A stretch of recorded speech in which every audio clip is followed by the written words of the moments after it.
Baik, kita lanjutkan untuk praktikum pertemuan kedua. Jadi di pertemuan sebelumnya sudah dijelaskan terkait cara mendownload dan juga cara menginstal dari aplikasi QGIS dan juga Kiswatnya. Nah, untuk pertemuan ini kita fokus untuk menyiapkan data dan juga nanti kita coba untuk running step pertama dari analisis. Nah, jadi sekarang ini ada beberapa data yang kita butuhkan. Yang pertama ada data Demnas, kemudian ada data jumlah data tutupan lahan, data jenis tanah, dan juga data klimatologi. Namun untuk pertemuan ini kita download dulu tiga data, kecuali data klimatologi. Jadi nanti data klimatologi ini kita download setelah kita berhasil melakukan running di step pertama dan step kedua, gitu. Jadi langsung saja, sebelumnya kita bikin dulu untuk lokasi foldernya, kita seragamkan, dan biar tidak mempersulit ke depannya, jadi biar data yang kita gunakan juga tersusun rapi, jadi kita tidak bingung untuk mencarinya. Jadi kita simpan di lokasi C.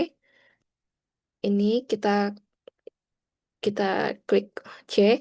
Nah, di sini karena sudah menginstal SWOT, jadi otomatis seharusnya ada folder SWOT ini. Tapi kalau misalnya belum muncul, nggak apa-apa, dibikin baru aja, create a new folder, kemudian klik SWOT. Nah, untuk eh, sebagai contoh, saya mengambil das rawa pening gitu. Jadi nanti dibikin lagi foldernya untuk nama dari dasnya. Jadi SWOT editor ini juga bawaan dari kita menginstal SWOT tersebut. Jadi di dalam sini nanti ada database. Nah, database inilah yang nanti digunakan untuk analisis gitu. Jadi jangan tidak perlu diganggu atau dihapus yang SWOT editor ini, biarkan saja, cukup ditambahkan folder untuk project yang ingin kita lakukan.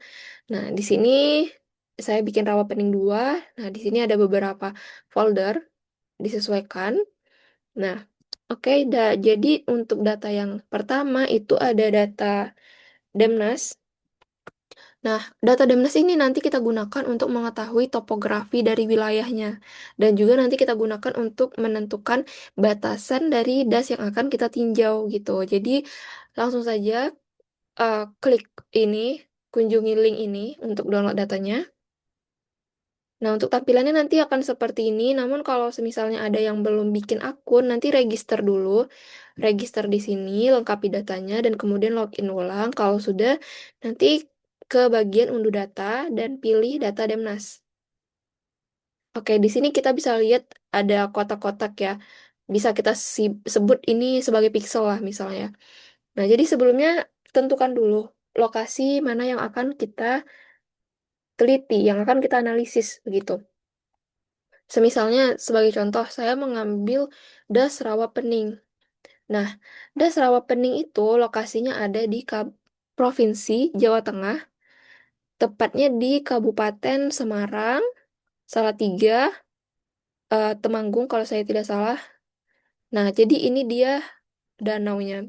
Nah, karena kita ini sekarang praktikum, jadi pilihlah daerah yang tidak terlalu luas, dasnya yang tidak terlalu luas, dan di dalam das itu ada danau. Tujuannya apa? Karena di analisis SWOT ini nanti kita diminta untuk input titik di mana outlet dari das itu berada.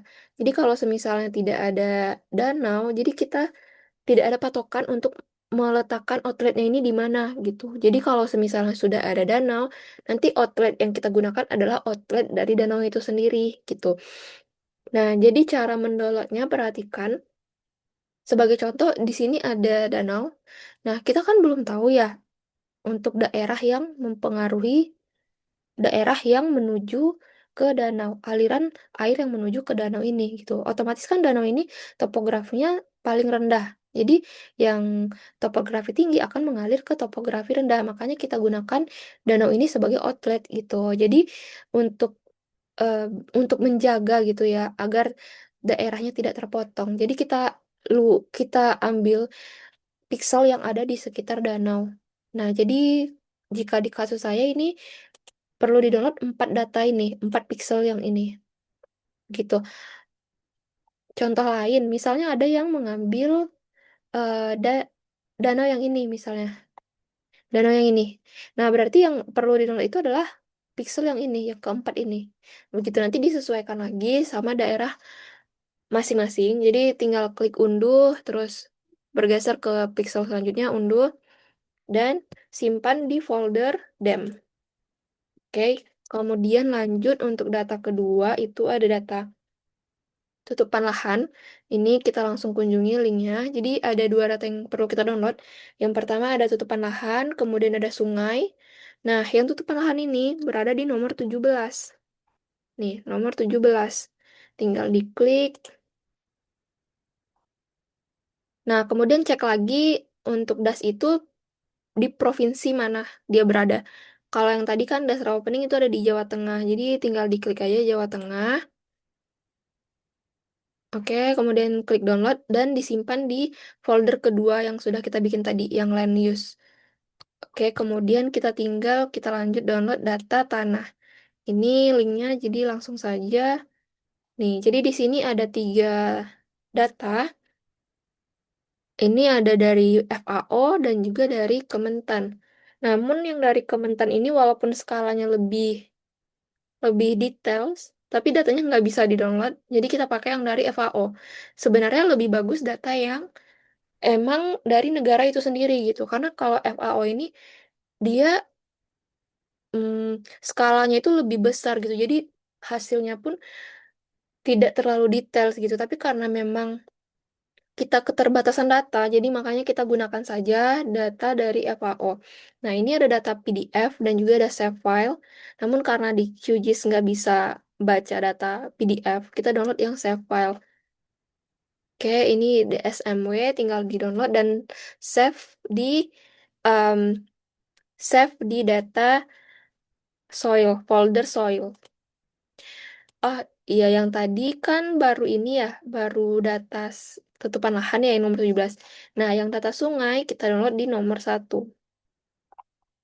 Oke, kemudian kita cari provinsi yang sama, provinsi misalnya Jawa Tengah. Nah, nanti untuk bagian ini dibedakan per kabupaten sama kota. Jadi biasanya per pixel ini dia mewakili satu kabupaten ya, biasanya. Jadi nanti dicek lagi pixel yang udah di-download ini itu ada di kabupaten apa aja gitu yang termasuk ke dalamnya gitu. Kalau yang contoh saya tadi itu ada 4 kabupaten. Ada Kabupaten Semarang, Salatiga, eh, satu lagi Temanggung, satu lagi ya pokoknya ada, pokoknya disesuaikan lagi dengan lokasi yang tadi udah kita download untuk Demnasnya gitu. Dan untuk data ini, data sungai ini kita simpannya di folder ini, Boundaries ini. Oke, untuk data sepertinya sudah. Jadi jadi untuk data kita download itu dulu untuk sementara. Untuk data klimatologi nanti kita download setelah selesai running di step pertama dan step kedua dari SWOT-nya. Kita lanjut video berikutnya.